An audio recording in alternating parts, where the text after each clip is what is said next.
been talking about in terms of integrating the Office applications. So the minute it came out and the minute I saw it, I knew it was for me. So I started using it and I started playing with it and I started pushing it on people, which has worked out really well for me because now everybody has to use it in a lot of different places. And so I've got a lot of good experience with tips and tricks. But today I'm just going to kind of go over some really basic things in Teams. If it's too basic, I'm sorry. It's really funny because I did this a couple of weeks ago and I got some feedback that they thought it was a little more advanced than they expected, which I thought was hilarious. But I will stick around and answer questions as well afterwards. So I'll walk through just some high-level information and then I'll do a demo of some of the cool things that I've come to learn in Teams, and then we'll just do some general question and answer at the end. All right, so to begin with, I think one of the biggest questions that I get asked with, and I've really started to put this at the beginning of every single time that I talk about the Office 365 ecosystem or the Teams application, how it works with things, is I put together this infographic to try to explain a few things.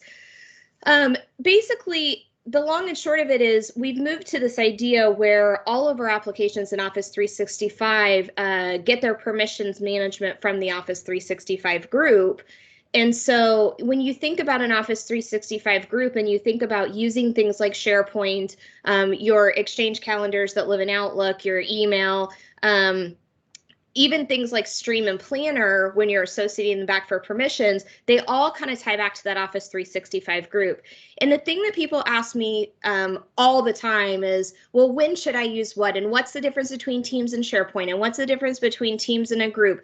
And the long story short is that Teams is an application that lives on the top of all of this. And so essentially what happens is you have this Office 365 group and it gets joined to a team in Teams so that you can see all of that group's content inside of the Teams application. So if you think of Teams more like a browser that's allowing you to see different websites or different things, different content that's all associated with that original group, I think it makes a little more sense. In addition, we can see things that are outside of the Office 365 realm as well. But when you think about Teams simply being a browser to view the group and the group's content and the group's information and the group's applications, that makes a little more sense than saying, when do I use SharePoint and when do we use Teams? Well, SharePoint is where the content lives and Teams is where you're going to see it. So it's not really a matter of which one is better. It's a matter of where do you want to find that information. So super duper basic, Teams, 100% starting from scratch. Teams has 3 different ways of accessing it. So you can install the client application, which is simply an application that you can download to your computer and you can access it from your computer. You can use the web application in the browser. So if you go to office.com and you click on Teams and it pops open in your browser tab, then it's the web browser version. The really neat thing is that the installed application and the web application are almost identical. There's a few differences in settings just because the web application draws some of its settings from your browser, whereas the client application that lives on your machine, you can actually manage your machine settings there. So your camera and your audio and things like that. Other than that, this has been a really nice experience because I know all of us have probably struggled a little bit with the fact that if you work with the Word client application versus the Word Online application, you're definitely going to get a different experience. With Teams, that's not like that. So with Teams, no matter whether you use the client application or whether you use the web application, you're going to get the same experience. You're going to see the same things. You're going to be able to click on the same things, which has been really, really nice. In addition, the third option is there is a mobile application for all the major phones. So you can go on iOS and get download a Teams application. You can go on Android and download a Teams application. It does look a little bit different than the client and the web application, but it serves the same purpose. And it's just very, very mobile friendly. So you're only going to see what you need to see. It's easy to access. In fact, you can join Teams meetings and you can interact on the mobile app yourself. So you don't have to go into the client application or the web application to use those features. It's just a matter of it's a little smaller because it's on your phone.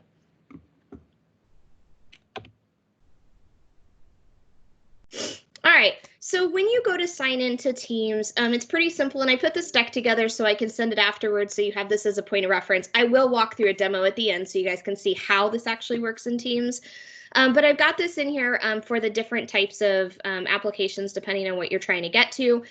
So if you're not already signed in to your Office 365 credentials, in Windows, you can simply start Teams by going to your search or going to Cortana and typing in either Teams or Microsoft Teams, and it should pop up pretty quickly and easily. If you're on a Mac, you just have to go to the Applications folder, find Teams, it should be right there. If you're in the browser, you can either just go to office.com, which is one of the really neat things that I like to remind people to get to those Office applications. You can always just go to office.com. And then once you've logged in there, you can just simply click on the Teams icon. Or if you're an old school person that really wants to remember all of the URLs and have them all bookmarked, you can just go to teams.microsoft.com and it will take you straight to the Teams application.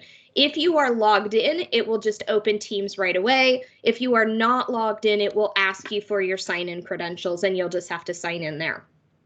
If you're on your mobile device, you can either tap on a Teams icon, you can search for Teams, depending on how you've stored it. But either way, you should just be able to find the Teams icon on your phone and it should pop open.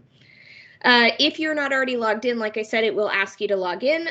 What you want to log in with is the account that you're going to be using that Teams application with. And most people only have one primary account. Usually it's their work account where they're going to be getting on work meetings, but occasionally people have a free account that maybe they've used their personal email with. Maybe you've signed up with a committee or a nonprofit that you're working with. So just make sure that whatever it is that whatever Teams application group that you're going to be working with, make sure you use the right login. And then that way, when it pops up, you'll be able to see all the things that you've been given access to it for that particular login. All right, so the biggest thing in Teams is people say, well, did it replace Skype? Well, kind of, yeah, in a way it did. There's one piece in Teams, not the whole application, but one piece on the left-hand side that actually says chat. And what you can notice is that you can either chat with a team, within a team, or you can chat with a person. So if you want to have a conversation within a team, all you have to do is click on the Teams icon on the left. It will pull up the teams that are available. You can look at the channels that are available. General is the channel that's born with every team. So you can always just click on the general channel or you can click on another specific channel for that team. You can join in on the conversation right there. If you add anything into the conversation within a team or a channel, anybody that is part of that team or channel will have access to that conversation. They can reply to it. If they are getting notifications, they will get notifications that there's been chat that's gone on in there, and so they'll be able to look. But basically, this allows you to put information in that will stay there forever in regards to that specific team or that specific channel. On the other hand, if you want to talk to a certain person, then what you can do is you can actually click on either the chat icon that's right above Teams, or you can click on the little paper and pencil icon that's at the very top next to search. Those will both open the chat section of Teams. And then you can decide who you want to talk to. And I'll show you a demo of this here later on. But in the to field, you just basically start typing the name of the people or the person that you want to talk to, and it will autofill with who you have available that you can chat with. In addition, you can also chat with multiple people, very similar to either using something like Facebook Messenger or group chats on your phone when you text people. You can notice that you could do one or more people, and I'll show you some specifics around that when we get back to the demo. While you're in chat or while you're in a conversation in a team, there is a really neat feature. You can use the @mention. So if you type the @ symbol, and then it will pop up with the people that you have available. If you tag people using the @mention symbol, based on their notification settings, which by default, they will get an alert if ever you mention them. They should get a notification that you're trying to reach out to them. If they don't have Teams on, they'll get an email that says, hey, somebody was trying to talk to you. You probably want to check this out. In addition, it also shows up in their activity feed a little bit better so that they can look for those things and know that you need to get a hold of them.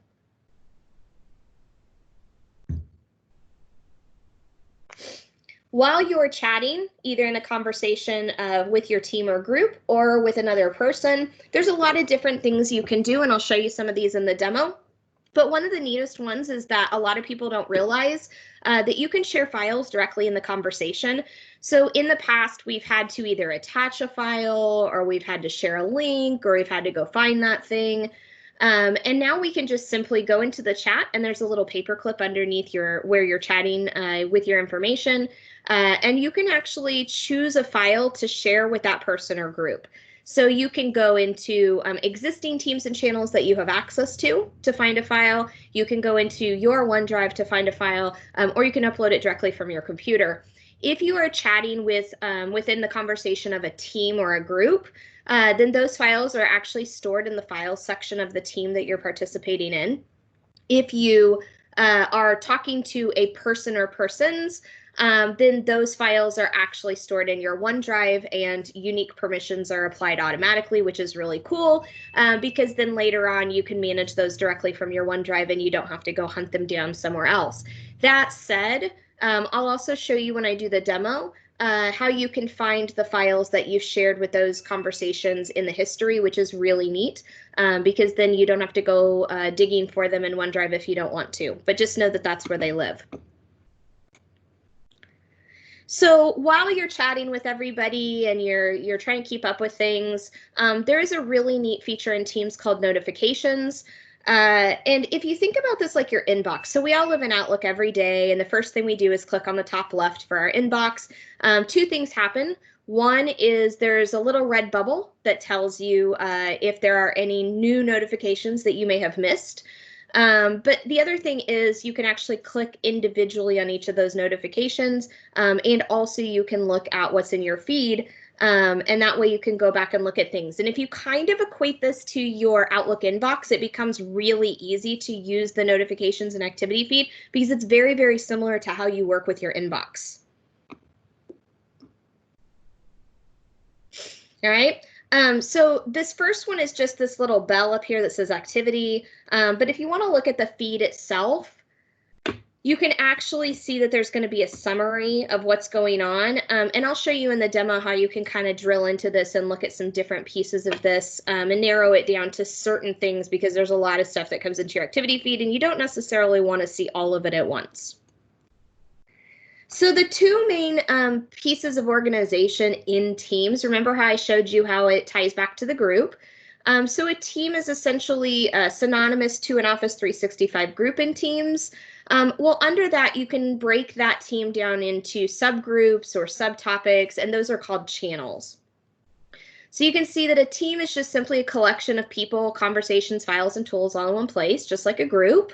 But a channel is where we can maybe take a subtopic or a specific dedication or specific dedicated department, project, or topic, and we can break it down so that if I want to look at that particular topic, I don't have to trip over other conversations.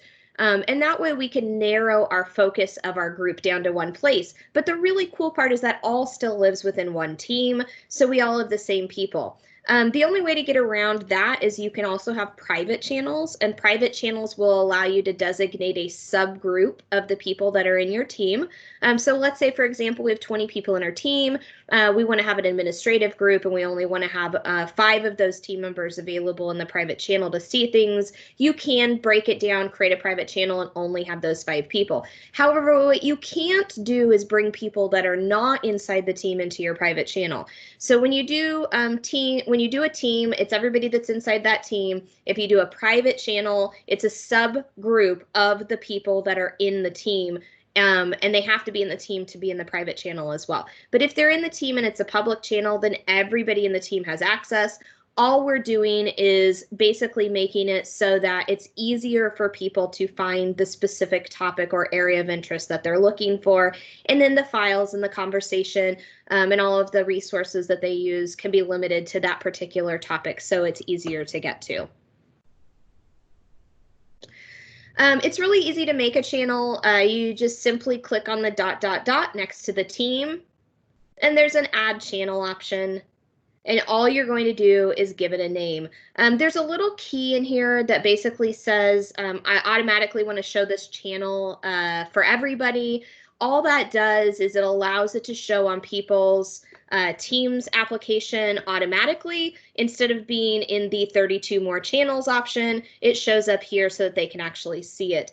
It really doesn't matter. It depends on if you want to highlight that channel or not. If you want to make sure everybody knows that the channel exists and that you put it out there, it's a good idea to check mark that. If you're like, it's just a new channel, and if people find it, they find it, then you don't have to worry too much about check marking that. All right, so not just adding channels, but you can notice that the ... after your team name actually gives you quite a few options. There are a lot of options that you have as a member, but there are even more options that you have as an owner. But from this point, you can manage your team, you can create new channels, you can add additional people to the team. You can always leave a public team. So if you have a public team that you have joined that you're looking at, and maybe you no longer want to get notifications, you no longer want it to clutter up your team's inbox, you can simply leave the team if you want to, and you can always rejoin it later. For private teams, it doesn't quite work that way. For private teams, the owners decide who's in and who's out. So you have to work with your owners on that. But for public teams, people can come and go as they please. You can also edit the team here. And you can delete the team if you're an owner. So the things that are typically reserved for owners are things like being able to edit the team, which has some additional options, and being able to delete the team. In addition, if it's you can only be an owner to make other people owners. So members cannot make other members owners. You have to be an owner to do that. And just a reminder that guest users, if your company or your organization allows guest users, that those users can never be an owner of a team. They can only be a member. So if you want people, anybody who's a guest to your organization to be an owner, they have to actually be part of your tenant for that to work.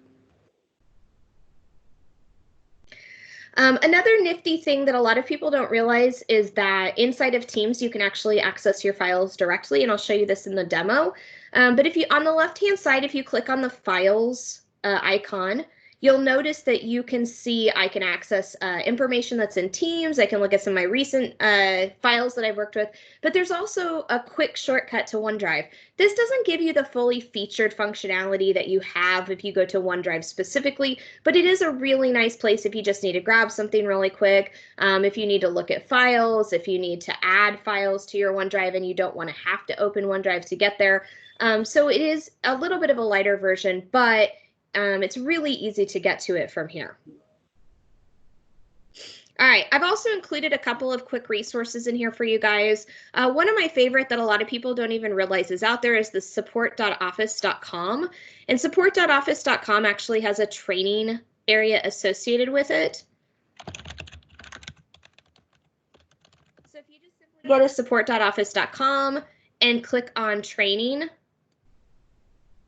you can actually go to any of the applications. I'm going to click on the More Office apps. You can notice that you can have training on any application out there. These are all really nice, but we're talking about Teams today. So if you wanted to go to the training for Teams, notice that there's a mixture of videos and walkthroughs, which I've used for this deck for you guys to have some information. But there's just some really quick walkthroughs and how do I get started and little short videos. So as you guys are learning how to use Teams and how to move forward with this, I highly recommend that you use the support.office.com training area just to learn more. In addition, if you're not aware of it, there is something called Teams User Voice. So if you've never worked with User Voice before, I think it's Microsoft Teams, yeah.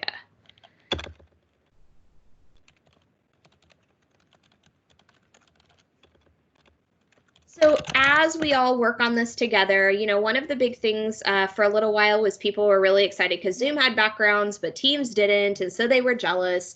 And so we knew that this was a really important thing to do, and the Teams team had already talked about, you know, making this and providing it, but it wasn't a priority compared to some other things. So if you go in here and you say, I want to look at what the Teams team is working on, and I want to look for maybe backgrounds because I'm really interested in backgrounds, you can see that there's a lot of things in here. There's also some feedback from the product team. So if I want to say, okay, I want to add a background, so I'm just going to click on this first one. You can see that there's people out here that are already asking about things. And in this one, it's particularly in schools and universities. So we want to narrow this down to not schools and universities. So then we look down here and we can see, oh, these are coming from everywhere. So I have things that aren't working right. I have the free version of Teams. I have the public version of Teams. I have schools and universities and Teams for government. So you make sure you're picking the right one for you. Otherwise, you might think that something is ready or is not ready. And these all are on their own different timescales. So in this case, I'm going to say we're just going to go to the public version to make sure that I'm in the right place. I'm going to type in backgrounds because I'm curious about whether or not they're going to make backgrounds for Teams. You can do several different things. First of all, you can see the status of where it's at. So down here, you can say, hey, they're happy to announce that this is rolling out to the public this week. So if I don't have it yet, I'll probably have it soon. If it's something that maybe perhaps isn't ready yet, I could pick it and I could vote on it, or I can make comments on it directly here. So I always like to show this to people just so that they know that they can check to see what the status is on a new feature that maybe they're interested in, provide feedback directly if there's not something there for what you are looking for. And you can actually be part of helping the Teams team to make the product for you. So it gets to be your idea just as much as their idea. All right, so I'm going to give you a demo now that I've kind of walked you through some of the basics. And then we're going to talk about some of the things that I showed you in the PowerPoint deck. So what I did is I just simply went to office.com, and this is one of, like I said, quick and easy to remember if you're not entirely sure where to go or what to open, but you've got a browser. All you have to do is go to office.com, click enter. If you're not signed in, there will be a pop-up that says sign in with your credentials. And if not, if you are signed in, it'll just automatically show you your applications. In this case, I'm already signed in, so you can see here I've got options of things that I can work with. So I'm just going to go ahead and click on my Teams icon, and that will open Teams for me right here in the browser. And you can tell that it's Teams in the browser because you can see that I've got my browser tab and I've got my URL up here. So I know that I'm in the browser application. If I was in the client application, it would actually be on my desktop and I would not have the browser settings to go with it. So in this case, I'm in a demo environment for Microsoft Teams that has some stuff that I've already pre-built out here, but I'm going to show you some of the things that I talked about in the presentation itself. So one of the very first things we talked about was chat. So remember, we talked about the fact that you can either chat with one or more people in the chat window, or you can go into a Teams and have a conversation. So what you'll notice is if I'm on activity and I click on chat, it will take me into the chat window. If I go back to activity and I click on this new chat up here, notice how it takes me to the same chat window, but it goes ahead and starts a new chat for me. So it's a little bit quicker if you're just going to make a new chat to click on the new chat icon up here. But ultimately, at the end of the day, they're both going to get you to the same place. The other thing is you can see your chat history here, so people you've already talked to, and their chats will be in here sorted by the people that were in that group or in that individual person that you talked to. And you can access it right from here. So I could do a couple of different things.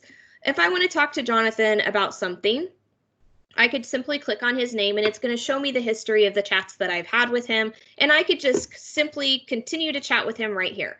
Another option is if I wanted to start a new chat, but I have a lot of chat history and I'm not entirely sure where Jonathan's name is, and so I really don't want to go looking for it. If I click on the new chat and I start typing Jonathan's name, notice that it automatically populates our chat history. And so I don't really even have to find it, and it's not going to make separate entries for chatting with the same person. It's just going to bring it all in, very similar to probably how it works on your phone or in Facebook Messenger when you're messaging or texting somebody. In addition, let's say that I want to talk to another person. I could either click on the group of the 2 or 3 people that I talked to before, or in my chat window, I can simply add another person.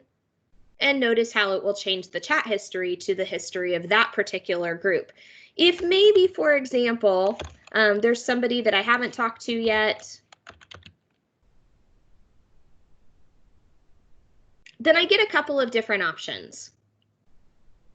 So if I want to add an additional person to a group, I can just simply add their name here, and it will tell me if there's a chat history, or I can go look through my list again, just like I did before. I just find that it's quicker sometimes to just go ahead and type it in, and then it'll tell you if there's a history with those particular people or not. One thing to note is that if I'm talking to one single person, then Teams considers that a private chat. Which means that if I try to add an additional person to our chat, so if I want to say I want to add another person, and also notice up here, I could have typed this into a new chat if I wanted to, but there's a little teeny tiny icon up here on the very far right of this that says add people. So I can actually add people directly in the chat window even if I'm not in a new chat, and I can say, oh, I want to bring somebody else in.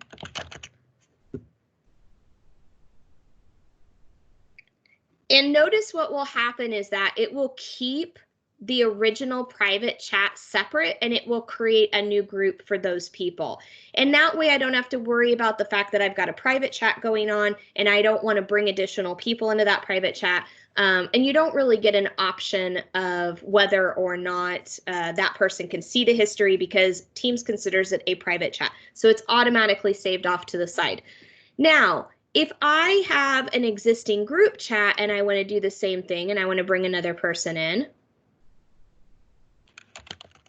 notice that what happens here is that for the additional person that I'm adding to the group, I can not give them the history prior to me adding them to the group. I can include history, but I can limit it to a certain number of days. So maybe we've been talking for a long time, but I really want them to know what's been going on over the last few days. So I could say I want to include them over the last 3 days worth of content, or I can simply include all of the chat history for this group prior to this point. And when I add that new person, they will have access to the whole chat history. So it's nice because when you add a person to a group, you can determine what part of that they see from a history perspective.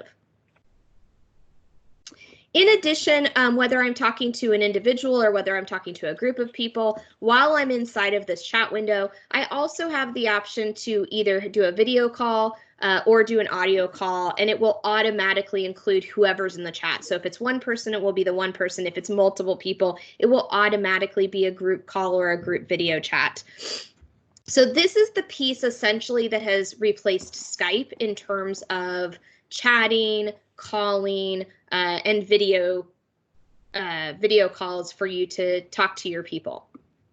In addition, remember I talked in the presentation about being able to go back and access your files. So if I'm chatting with Jonathan and I want to share with him a file, notice down here where I typed a new message, there's that little paperclip we saw in the presentation. If I wanted to add a specific document, I've got options for my OneDrive or uploading from my local computer that I could share with him. And then once I've shared those files, they live in both my OneDrive and they also live in this Files tab that him and I share together. So if I want to add something, I just click on the paperclip. Let's see if I've got anything in here. Nope, I don't have anything in there yet. All right, let me add a file.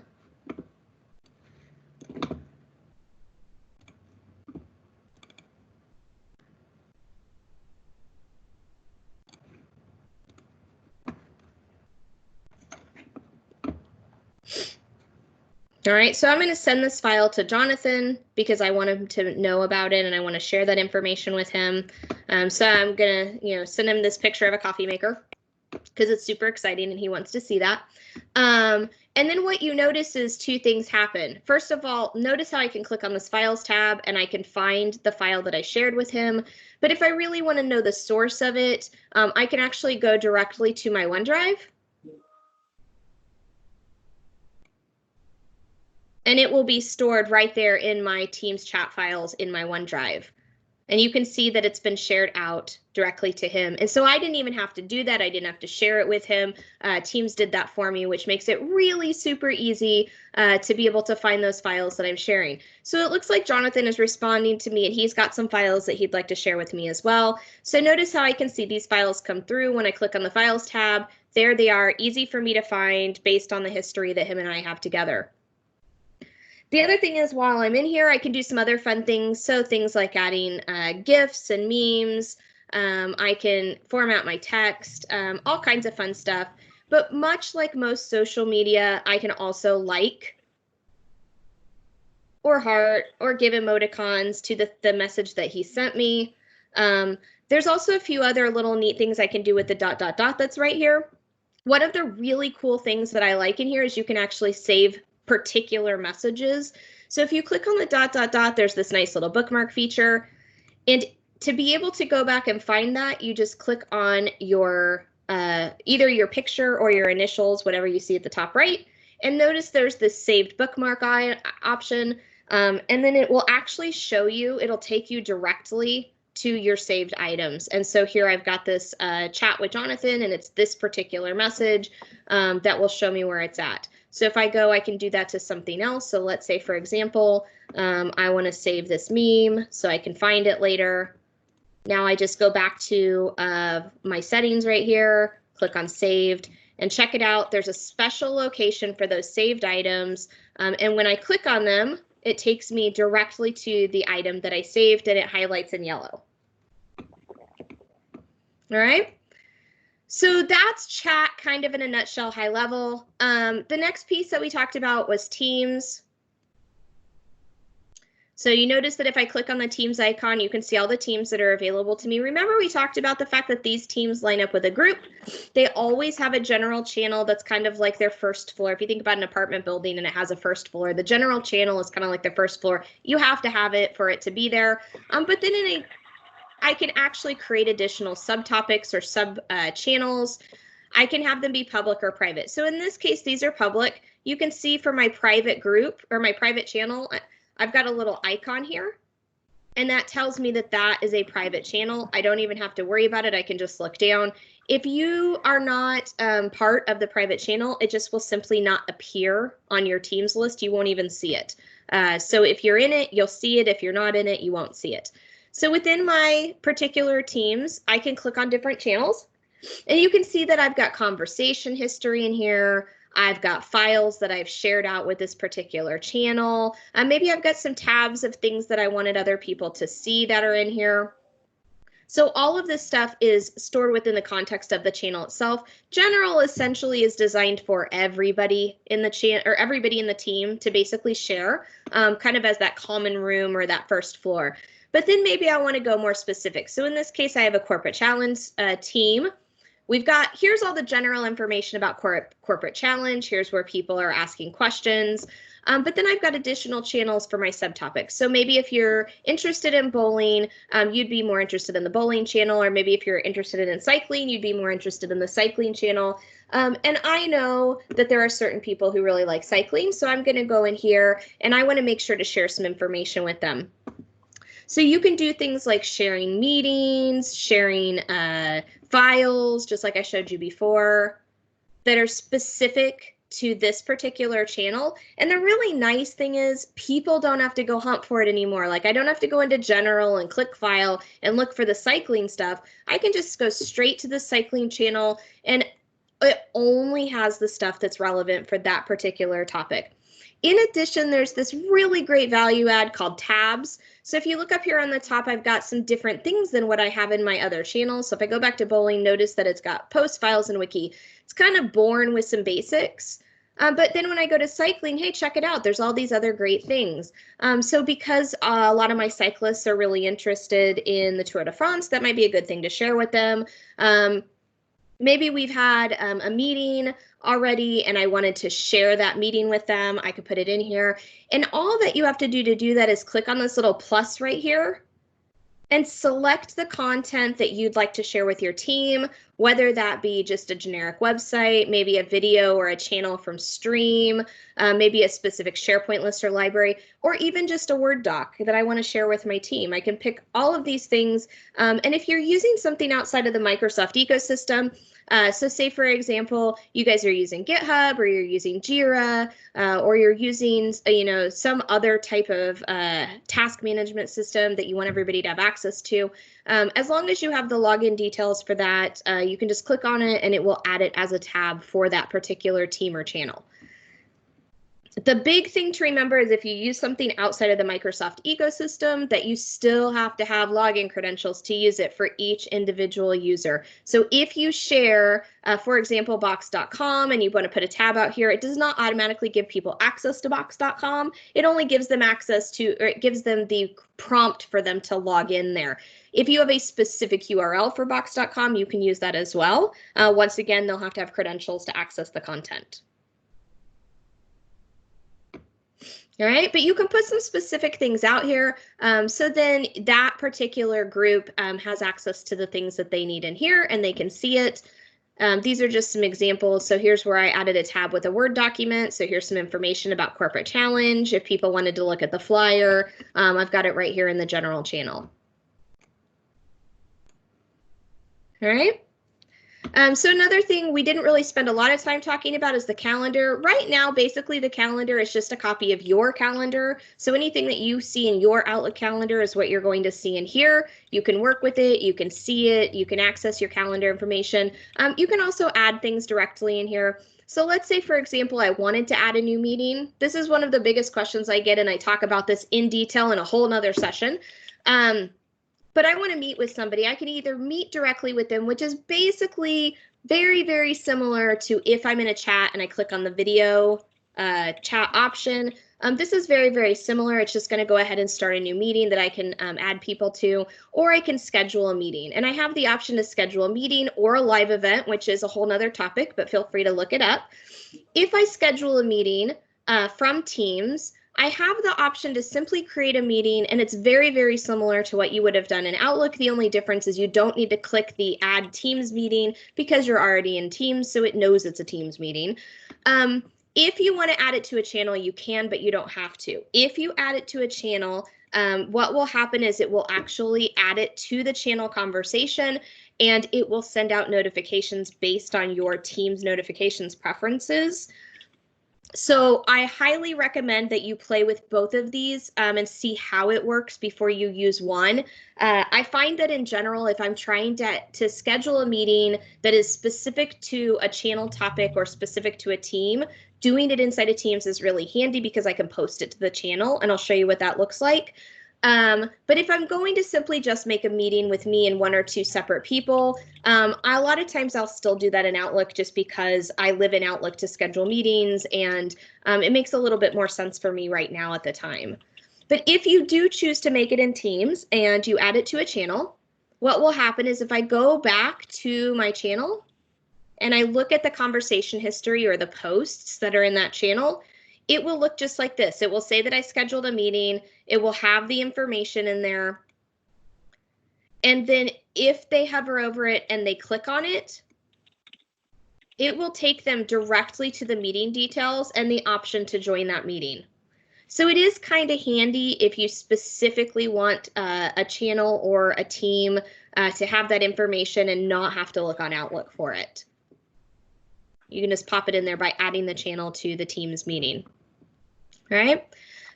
Calls is basically just a way for you to keep track of phone numbers. So if you want to speed dial in here, you can add contacts in here and you can call them. I don't really use this too much yet because it's really easy. Just go to the chat, pick the person, and then just click the phone. But you could use this as a phone book as well if you wanted to. At the bottom of the list is the Files tab.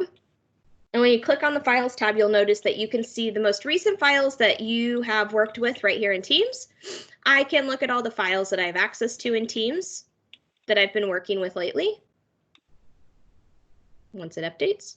And then I also have, there we go, there's my Teams files. And then I also have access to my OneDrive right here. So if I click on OneDrive, you can see that this is the file that I shared with Jonathan earlier, but you can also add files directly from here. You can upload files directly from here, and you can drag and drop directly into here.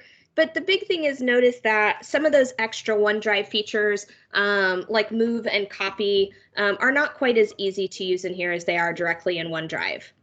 You've got the features, but it's not, the interface is a little bit lighter than it is inside of OneDrive directly. So you have the ability to do a lot of the same things. It's just a little bit different experience.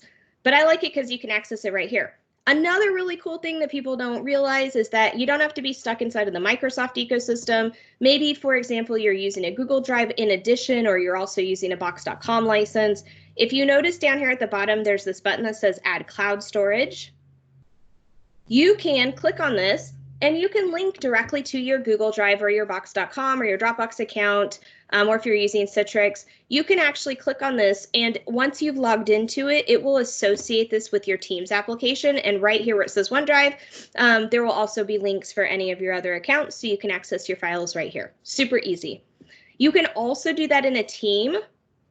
So under the Files tab in any team, there's an Add Cloud Storage button, and it does the same thing, where you can add additional cloud storage. Just remember that whoever is having access to this has to have the right credentials to log into it. All right, and then the one thing we really didn't talk about is this activity at the button at the top. So remember I told you it's very much like looking at your inbox. So if you click on this activity bell up here at the top, it's going to show you all of the stuff that's been going on. So if you click on the drop down, you can see this feed is showing where other people have interacted with me. All right, so Jonathan reacted to my message, Lee reacted to my post, right? These are all things where other people have interacted with me, but sometimes I remember doing something and I'm not entirely sure where it was. If you click the drop down, you can switch this to your own activity and you can see where you posted something or you replied. And the neat thing is I know that I replied and I just can't remember where that was in the conversation history. So I click on that and it will take me directly to that post that I did. All right, so it'll take me right to where that is, and it'll highlight it for me so that I can go find it. It's just a little tip that a lot of people don't realize you can do. In addition, inside of my feed, maybe I only want to see certain things. So I can click this filter icon and I can narrow it down. So I can either search through certain people. So maybe I only want to see comments from Jonathan. Maybe I want to limit it down to where people have mentioned me, only where people have replied. I only want to see unread items. Right? So I can narrow this down. Now, this doesn't seem like much when I'm in a demo environment, but when you've got thousands and thousands and thousands of chat history in here, replies and conversations and mentions and all of that, this becomes really, really handy.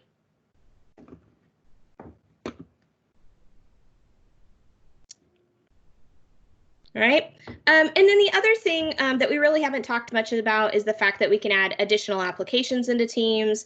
So if you click on this dot, dot, dot down at the bottom, you can see there's a few things that a lot of people don't even realize is here. So there's a tool called Shifts that's built in. Maybe I want to see Planner in one of my teams, or maybe I want to even go more custom. And I want to see what are all the options of things that can work directly with Teams, or maybe I want to make a custom app that will work inside of my team. All kinds of neat stuff that you can do, and you just get to that from this dot, dot, dot. All right, so lots of stuff in Teams. I feel like that's kind of the basic overview. What questions do you guys have?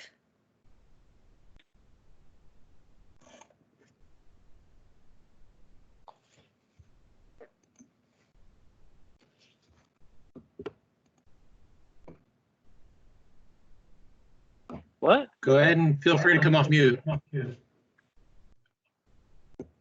Yeah, if you have a question, just unmute yourself or add it to the chat. Why do you think it's not?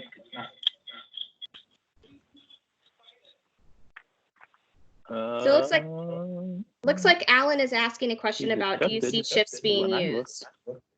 So yes, in fact, I have a client that we did some piloting with shifts that they're using for their client-facing teams, so they can keep track of their scheduling. On mine, he shows two currently in this meeting and 3 under others invited, Randy, Brad, and Karthikeyan.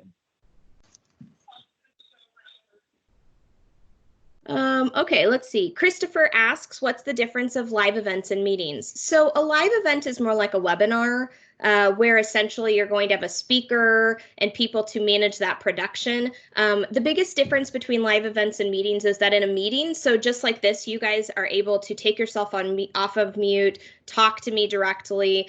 In a live event, you don't have that option. In a live event, there is somebody presenting and there is an audience that's watching, and the audience does not get to have any direct interaction with the people that are on the back side of the camera. You can ask questions in chat, but there's not really a lot of options to interact. In addition, in a Teams meeting, you can go up to, I think it's 250 members in a meeting, whereas with a live event, I think you can go up to 3,000 or something like 10,000. that.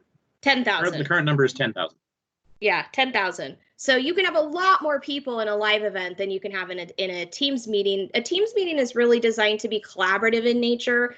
So you can have a few people to maybe 30 or 40 people, whereas the live event is really designed for you to do a production of maybe like a town hall or a webinar or something like that. The meetings can support quite a bit more than that. I think there was 500 you can support. Yeah, I know they said that they were going the current up. Numbers. Yeah, I know there's some going up. I roadmap think stuff. one of the ways somebody explained to me is the difference between a Teams meeting and a live event is think about real world, as in where you're doing that meeting. If you're doing the meeting in a that makes sense for a live a meeting. If you're doing a big, huge assembly, that would be appropriate for a live event.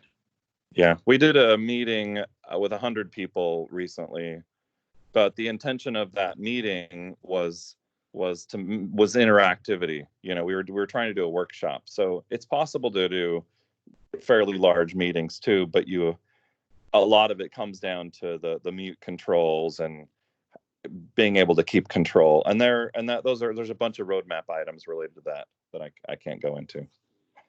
Yep. Yeah.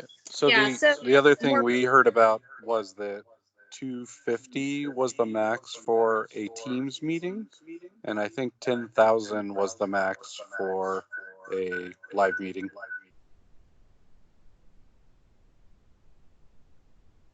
Yep. Yeah, I think as of now, that's the correct max. So the next question is, any tips for real-time collaboration just in Teams instead of OneDrive or SharePoint? Yeah, so I actually have been a SharePoint guru for many, many years, and I'm almost getting to the point that I don't go to SharePoint at all anymore, in terms of collaboration, at least. And the really neat thing is that when you are inside of any of these channels, you have the files area that's built in, and this is all stored in SharePoint directly, but you don't have to limit yourself to that out-of-the-box files tab. So if you want to share other SharePoint content directly in here, there's a tab for that, and you can either click on the SharePoint icon, and it will tell you options that you have that are in that particular team or that particular SharePoint site that's associated with that team. Or you can click on this tab and you can actually use the website option, and then you can go to any SharePoint URL. So whether it's a page or a list or a library that you want to collaborate with that particular team, you can actually use this website URL and just pop it in here. So for example, let's say, for example, I want to go to a different SharePoint site. So I'd like to share information from my demo group.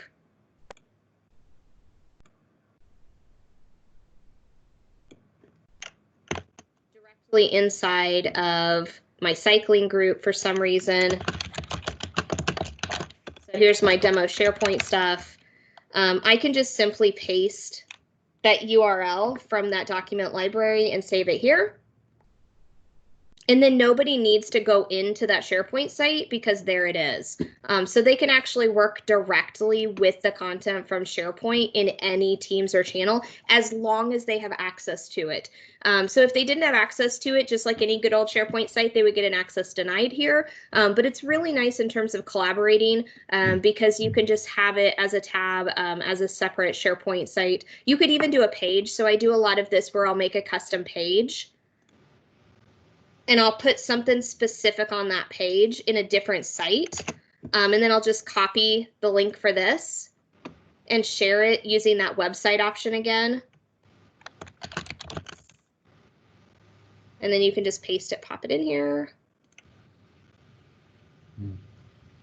And what's really cool is if you have access, now you have a page that's all built out. I use this a lot, especially for like group calendars. It's a really great way to share calendars. It's a great way to share collaboration. So if I don't want my team to have to mess with finding something in SharePoint, maybe I just put the home page here. And the really cool thing is from here, I can then navigate directly within the page itself.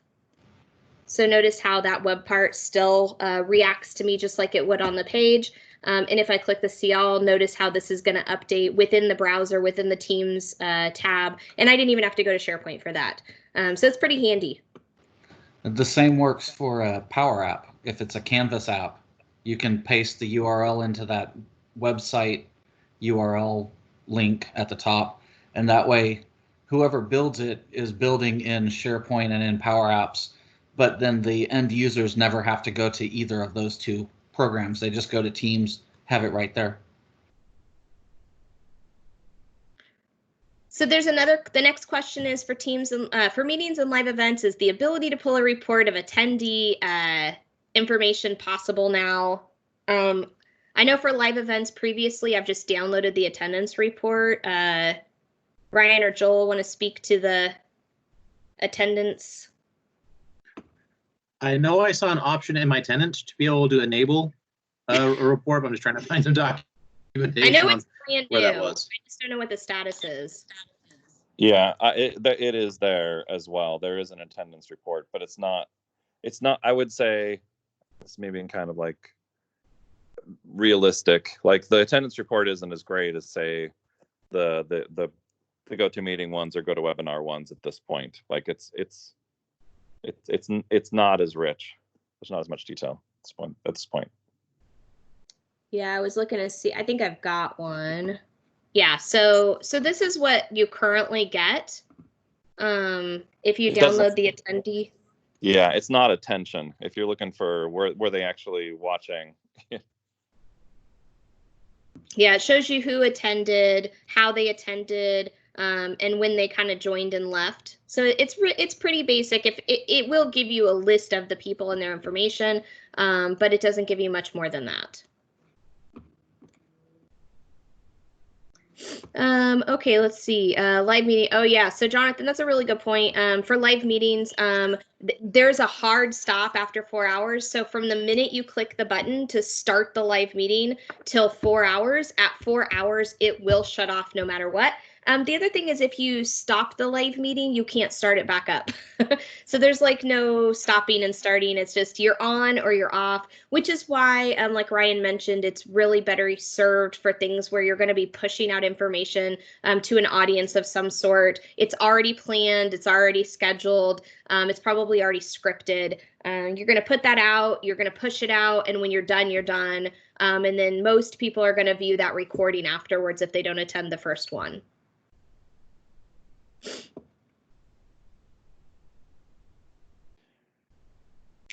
Yeah, so for the live meeting reports, let me see if I've got one I can pull up real quick.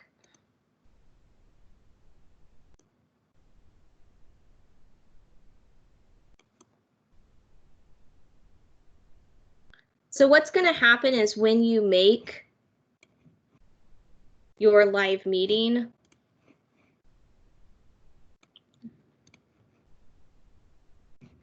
so I'm just going to make a live meeting so you can see what this looks like. So I'm just going to create a live meeting or live event. Sorry, I'm going to create a live event just so you can see what this is.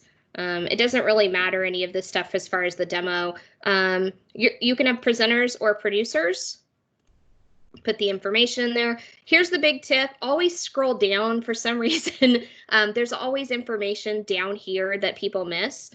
So we're just going to put this information in here. You can share it with specific people org-wide, which is what we're going to do. So remember I told you to scroll down because there's stuff you might miss. This little Q&A thing is where people can chat with you. That's a good tip. Make sure you check mark that box. Otherwise, people can't chat with you. If you don't want them to chat with you, that's fine. But if you want them to be able to submit questions, you have to click that. This is where the attendee engagement report is created. So if that's not checkmarked, you won't get one. And then once you schedule this, notice that I'm going to close this. So what will happen is once I run that live meeting, so I'm going to go ahead and join this. I don't think it's going to let me without. There we go. Okay. I just had to click on it twice. That's all. All right. So I've started the live event. I have to click on the, I made myself a producer, right? Yes, you are a producer. I don't know where my start is. But once you've started the event. You're joined as an attendee. Yeah, I was going to say, I think somehow I clicked on the wrong thing. Let me go back.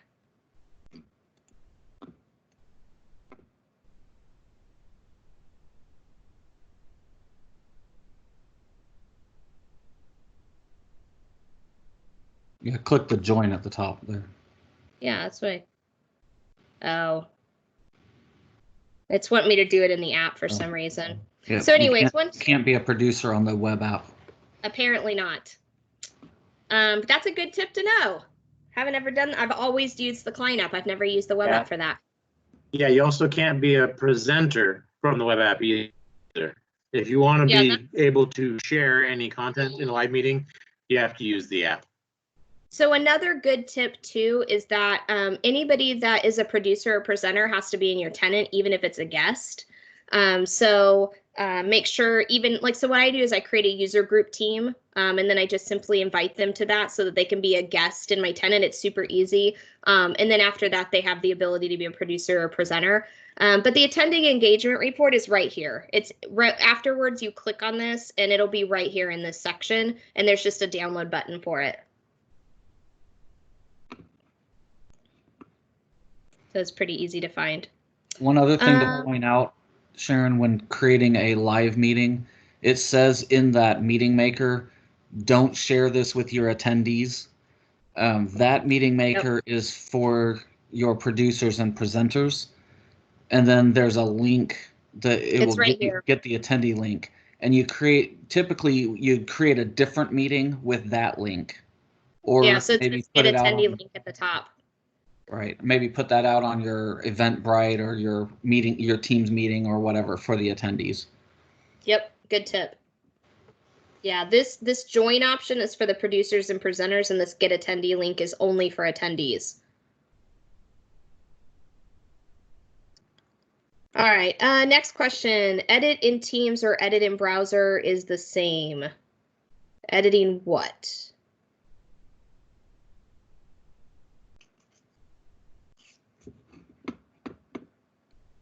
I just see edit in Teams or edit in browser is the same.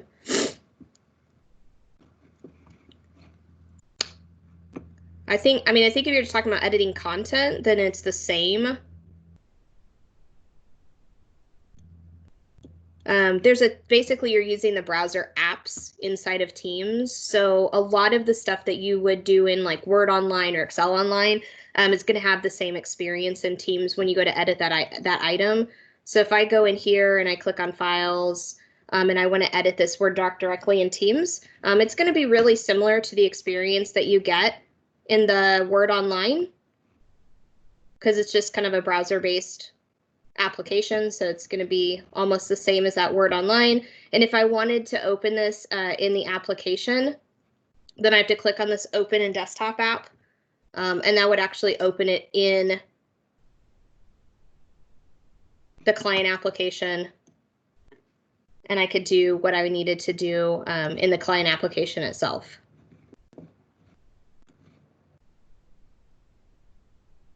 But it doesn't matter if you do it here or if you edit it in online. It's pretty much the same thing. Okay, so next question. Are there any security concerns for chat messages? How long should the chat messages be kept? So here's an interesting thing about Teams, and it's something that I'm really learning a lot about in terms of managing and maintaining, especially in terms of migration. So the entire conversation and chat history is actually stored in Exchange.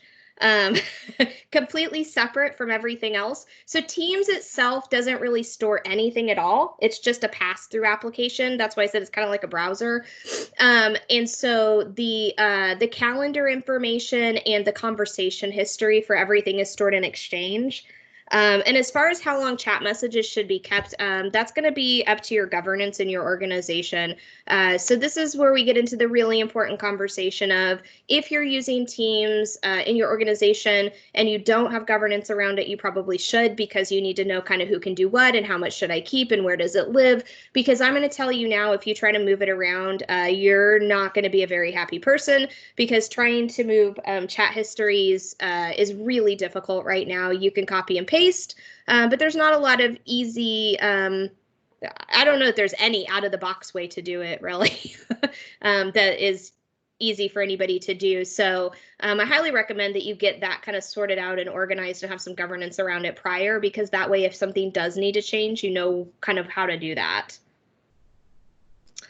How can I delete a private or group chat? So because it's stored in Exchange, it technically doesn't get deleted. It only gets inactivated from your view. It goes back into somewhere that gets hidden.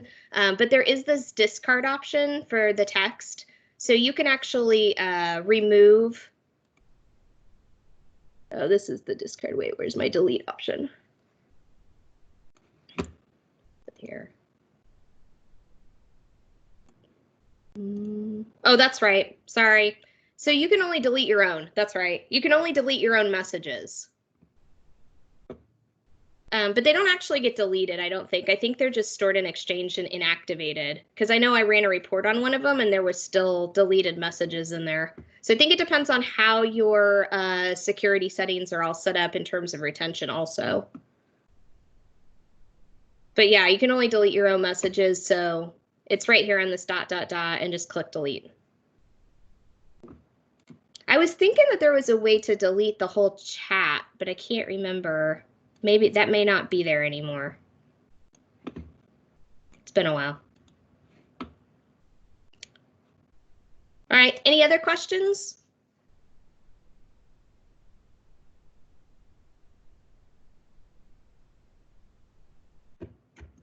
Well, thanks for having me. I'll stick around as long as you guys need. I've got some time blocked off for a little while. I'll stick around as long as you guys need me. But if you have any other questions, feel free to let me know.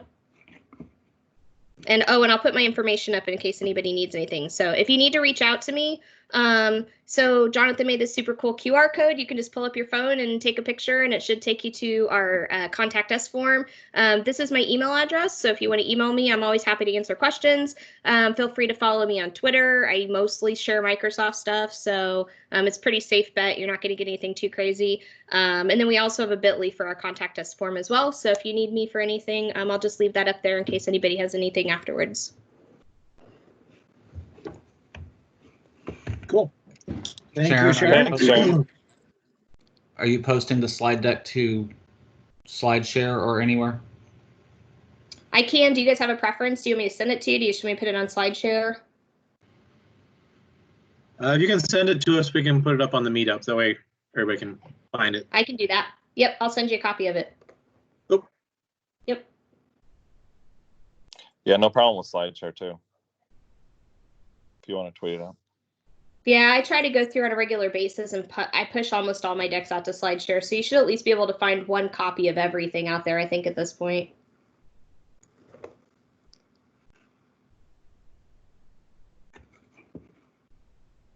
Cool. So at this point in time, our standard thing for our meetings is we kind of open up to general chat. We've had Sharon's answered a lot of questions for us. So at this point in time, it's kind of open up the floor to any sort of Office 365 related questions that maybe somebody on the team can help you answer and figure out.